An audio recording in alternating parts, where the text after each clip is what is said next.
ಭಾರತದಲ್ಲಿರುವ ಬಾಂಗ್ಲಾದೇಶದ ಹೈಕಮಿಷನ್ ಸೋಮವಾರದಿಂದ ಜಾರಿಗೆ ಬರುವಂತೆ ವೀಸಾ ವಿತರಣೆ ಸೇರಿದಂತೆ ತನ್ನೆಲ್ಲ ಕಾನ್ಸುಲರ್ ಸೇವೆಗಳನ್ನು ಅನಿರ್ದಿಷ್ಟಾವಧಿಗೆ ಸ್ಥಗಿತಗೊಳಿಸಿದೆ. ಅನಿವಾರ್ಯ ಕಾರಣಗಳಿಂದಾಗಿ ಈ ನಿರ್ಧಾರ ತೆಗೆದುಕೊಳ್ಳಲಾಗಿದೆ ಎಂದು ಹೈಕಮಿಷನ್ ತಿಳಿಸಿದ್ದು, ಮುಂದಿನ ಆದೇಶದವರೆಗೆ ಈ ಅಮಾನತು ಮುಂದುವರಿಯಲಿದೆ.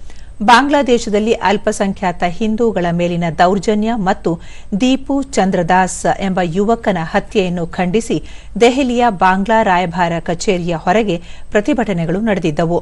ಈ ಘಟನೆಯಿಂದ ರಾಯಭಾರ ಕಚೇರಿಯ ಅಧಿಕಾರಿಗಳು ಮತ್ತು ಅವರ ಕುಟುಂಬದವರು ಅಭದ್ರತೆಯ ಭಾವನೆ ವ್ಯಕ್ತಪಡಿಸಿದ್ದಾರೆ ಎನ್ನಲಾಗಿದೆ. ಇತ್ತೀಚೆಗೆ ಬಾಂಗ್ಲಾದೇಶದ ಚಟ್ಟೋಗ್ರಾಮ್ನಲ್ಲಿರುವ ಭಾರತೀಯ ವೀಸಾ ಕೇಂದ್ರದ ಮೇಲೆ ದಾಳಿ ನಡೆದ ಹಿನ್ನೆಲೆಯಲ್ಲಿ ಭಾರತವು ಅಲ್ಲಿನ ಸೇವೆಗಳನ್ನು ಸ್ಥಗಿತಗೊಳಿಸಿದೆ. ಇದಕ್ಕೆ ಪ್ರತಿಯಾಗಿ ಎಂಬಂತೆ ಈಗ ಬಾಂಗ್ಲಾದೇಶವು ದೆಹಲಿ ಮತ್ತು ಅಗರ್ತಲಾದಲ್ಲಿ ತನ್ನ ಸೇವೆಗಳನ್ನು ಬಂದ್ ಮಾಡಿದೆ. ಬಾಂಗ್ಲಾದೇಶದಲ್ಲಿ ನಡೆಯುತ್ತಿರುವ ರಾಜಕೀಯ ಅಸ್ಥಿರತೆ ಮತ್ತು ಇತ್ತೀಚಿನ ಹಿಂಸಾಚಾರದ ಘಟನೆಗಳಿಂದಾಗಿ ಉಭಯ ದೇಶಗಳ ನಡುವಿನ ರಾಜತಾಂತ್ರಿಕ ಸಂಬಂಧಗಳು ಮತ್ತಷ್ಟು ಹದಗೆಟ್ಟಿವೆ. ಇದರಿಂದಾಗಿ ಪ್ರವಾಸ, ಚಿಕಿತ್ಸೆ ಮತ್ತು ವ್ಯಾಪಾರಕ್ಕಾಗಿ ಬಾಂಗ್ಲಾದೇಶಕ್ಕೆ ಹೋಗಬಯಸುವ ಭಾರತೀಯರಿಗೆ ತೊಂದರೆಯಾಗುವ ಸಾಧ್ಯತೆ ಇದೆ ಎಂದು ಹೇಳಲಾಗಿದೆ.